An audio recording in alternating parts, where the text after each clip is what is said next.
let's get something straight. Interesting pun here. We don't care about gender and sexuality. Everybody, I think I speak on behalf of the world, where we don't care. It means nothing to us. It is not important. It is not critical. It is not something that we think about. We just don't care about it.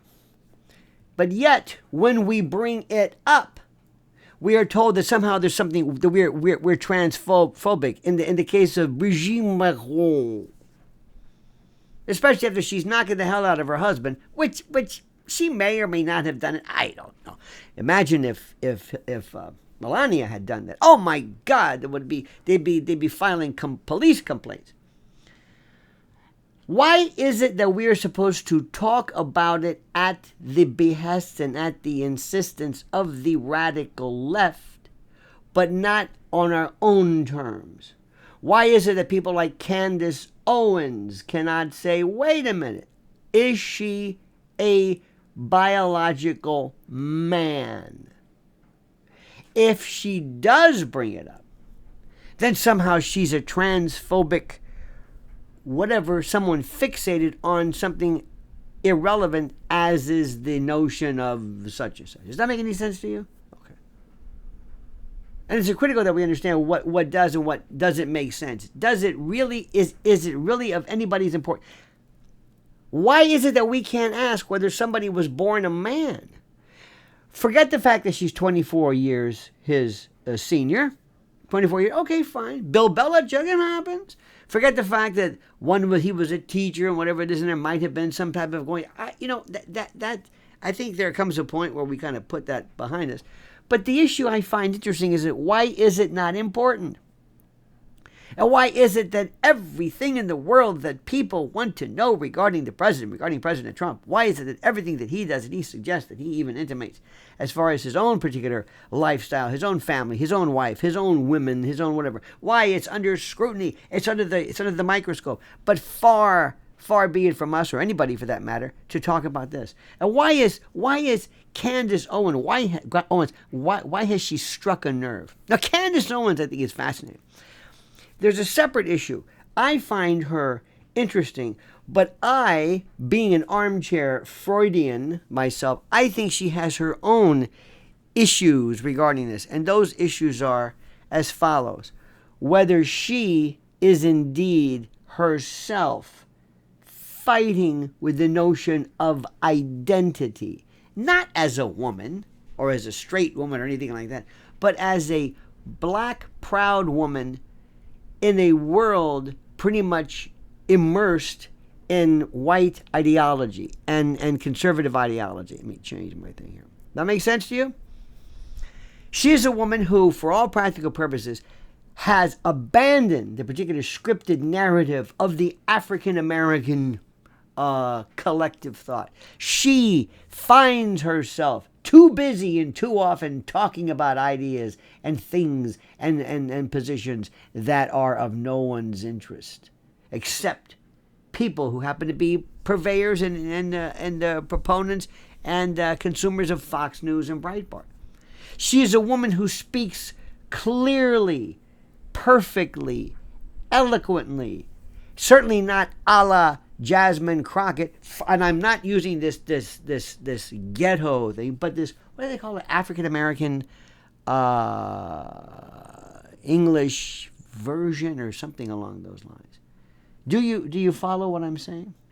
How is it that she is of this position, of this ilk, of this type, where she is, in essence, she has abandoned the Fannie Willis, Tiffany Henyard, Jasmine Crockett, that particular patois, and established more of the Condoleezza Rice. And dare I say maybe Stacey Abrams in terms of speaking style. See, speaking style is something which is very, very important. There is nothing that identifies you immediately as being a part of a particular group, class, stratum, or group than the way you speak. It tells me regionalism. It tells me a level of education. It tells me a lot. It can tell me also generation by virtue of the words you use and the phraseology. So she is a woman who basically has said to the prototypical usual suspect African American community, and I use that term in quotes, I am not a member of this ilk. My ideology, my belief system tends to be more in line with what many would say would be white or non-African American conservative thinking. You see what I'm saying? So coming from her, it's even more fascinating. Coming from her, it's even more fascinating. Does this make sense to you? I think it makes sense to me. I am fascinated by how this thing works. And I am fascinated by the subtext, going back to Macron. Is she a man? Is he himself? There have been gay rumors. Again, this is another thing. You tell me, radical left, that there's nothing better and more beautiful than to be gay, to be trans, this fine. But if I suggest that's the case, if I were to, not far be it from me to suggest that Emmanuel Macron is gay or she's a man, I'm not saying that. I'm merely reflecting what's been suggested in the various media. But if I say that, I'm somehow what? I'm a degenerate? I'm some lunatic? I'm crazy for saying that? Come on. Come on. You must understand something, and this is critical, extremely critical, more than anything else.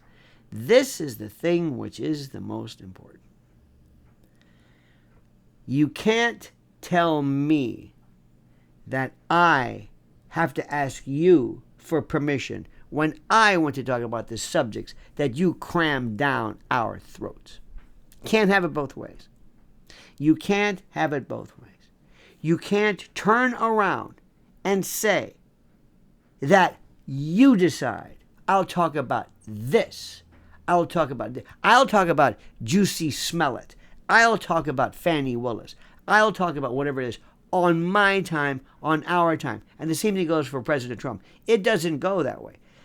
If I want to ask a question, whether somebody is gay or transgendered or a crypto male, I can do it. And I'll tell you why. It's very simple. Because I can. Because my fleeting interest may involve that particular subject matter. So address this. Because remember, you brought this up. You brought this up. Had we not had the subject of transgenderism shoved down our throat, we wouldn't even be talking about it half the time. Think about what I'm saying. Now, I have no particular way of thinking one way or the other. But if 10% of what Candace Owens has said is true, if 10% of what she said is true, then there's a lot of splaining to do, Lucy. A lot of splaining to do if you think it is of a subject matter that affects all of us. That's it. That's all I want you to say. All I want you to think.